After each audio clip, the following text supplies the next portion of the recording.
ప్రారంభంలో నీరు మాత్రమే ఉండేది. అనంతం, శాశ్వతం. కానీ గందరగోళం చెలరేగింది. హయగ్రీవ అనే రాక్షసుడు అంతిమ శక్తిని కోరుతూ బ్రహ్మ నుండి వేదాలను దొంగిలించి లోతుల్లోకి అదృశ్యమయ్యాడు.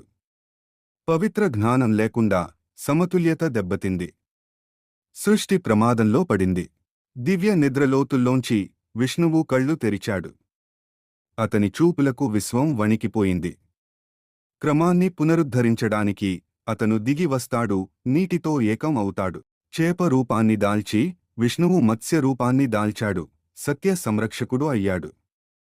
అతని శరీరం కరిగిన వెండిలా, దివ్య అగ్ని నుండి చెక్కబడిన రెక్కల వలె మెరిసింది. భూమిపై జ్ఞానవంతుడైన రాజు మనువు ఒక చిన్న మాట్లాడే చేపను కలిశాడు. అది, ఓ రాజా, నన్ను రక్షించు, రాబోయే వరద నుండి నేను నిన్ను రక్షిస్తాను అని వేడుకుంది.